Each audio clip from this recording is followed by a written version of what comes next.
So let's set up our slicer. So to set up the slicer, we have two different methods. In this video, we will be covering the first method, which is by setting up the printer profile. Okay? So there are a few things that we need to take note while setting up the printer profile. First thing is the printer volume. Okay? So the printer volume is basically the size of the printer, okay, calculated by X, Y, and Z, the width, length, and height. Okay, and this printer volume is just based on the print bed and not the whole printer itself. Okay, the print bed. So next thing is the number of extruder. Okay, most commonly you will find 1 to 2 extruder. Okay, but if you have more than one extruder, you need to set it in the printer profile. Okay, so this is the number of extruder. Okay, for the number of extruder, inside we need to take note of the nozzles offset if you have more than one extruder. Okay, some printer when it have dual extruder, okay, the nozzle offset, the nozzle itself, it doesn't looks like this one coming out from one piece. Okay, this is the nozzle. Some of it have two nozzle. Okay, like this for dual extruder. Okay, so this one we need to calculate the nozzle offset, which is the point from the nozzle to the side, okay, based on the left, right, front, and back. Okay, this is the nozzle offset. Okay, so let me erase my stuff and then get back to my point. Okay, so nozzle offset. Next will be our nozzle size. Okay, most commonly we will use 0.4 for the beginning, but if you change your nozzle, you need to change the nozzle size also inside the printer profile. And last thing is to see whether your bed is a heated or non-heated bed. Okay, so over here I'm going to show you how you can get the printer information, okay, by looking at one printer. Okay, so this printer is actually a printer that we built ourselves from scratch.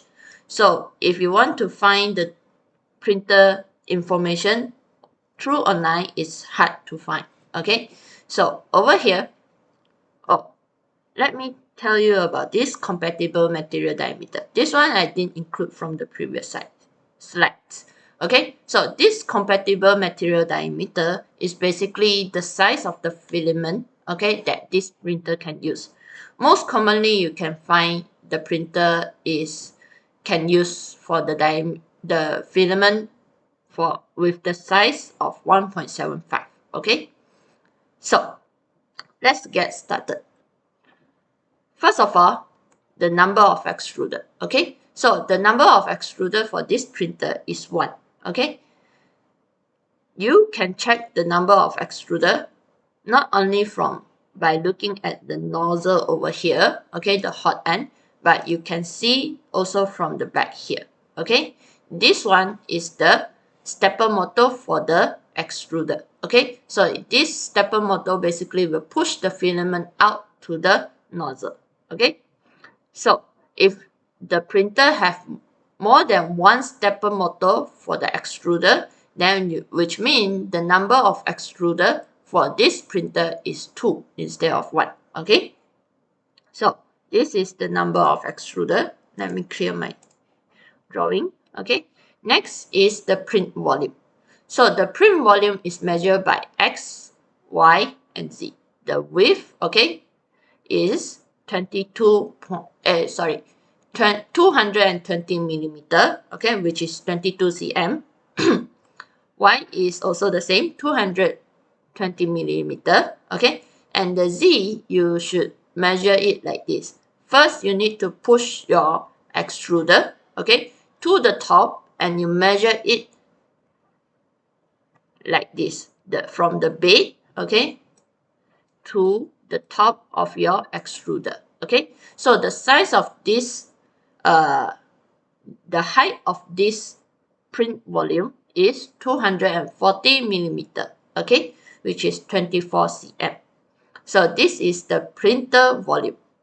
Next will be the nozzle size, okay.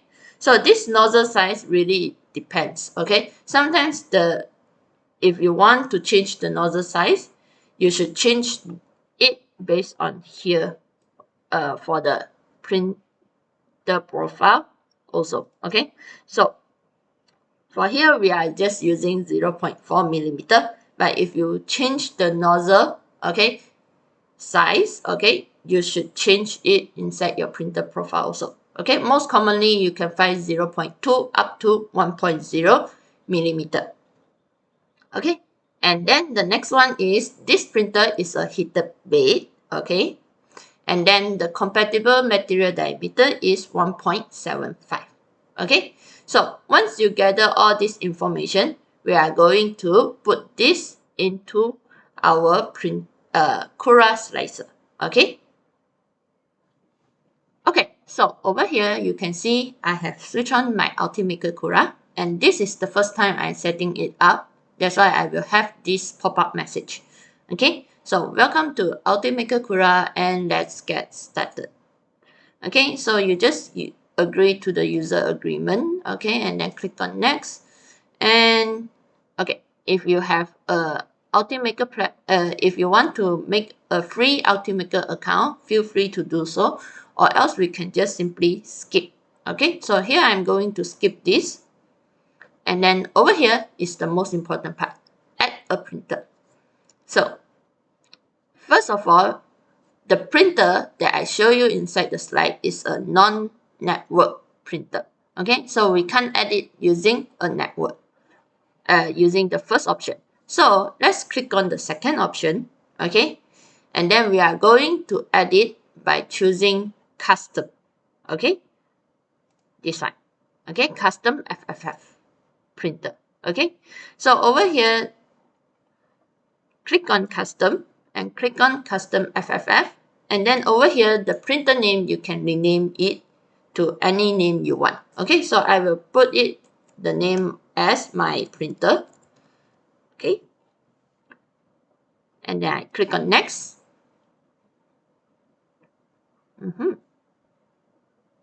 Okay, so once you click on next, you will have these machine settings that you need to do.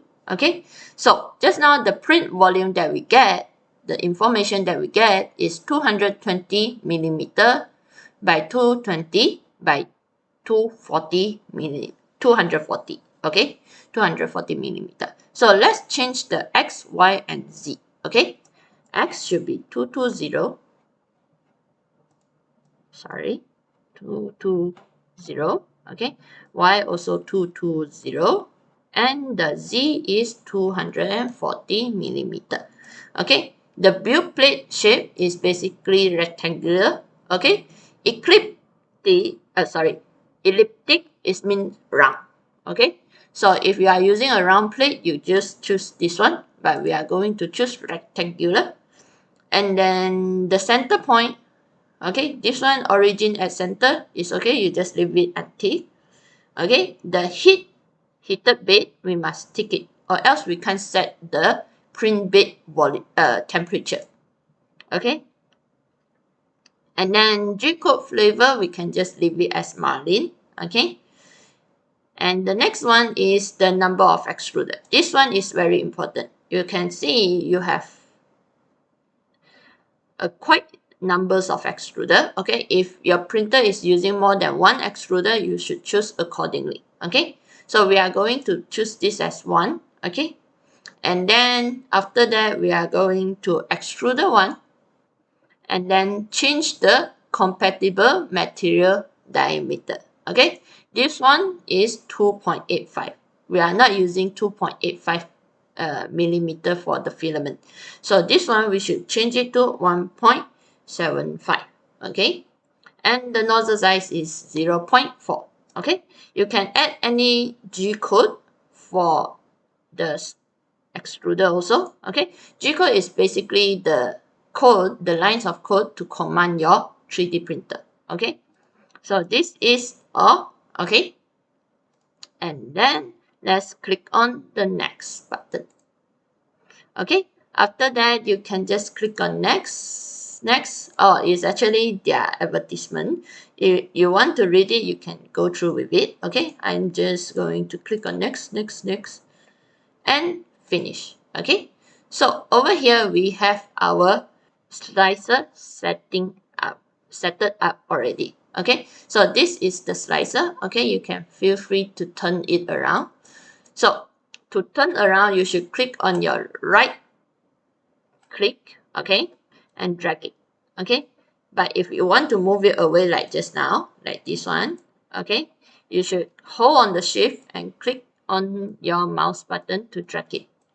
Okay, so this is basically all about the slicer, and you can zoom in and zoom out.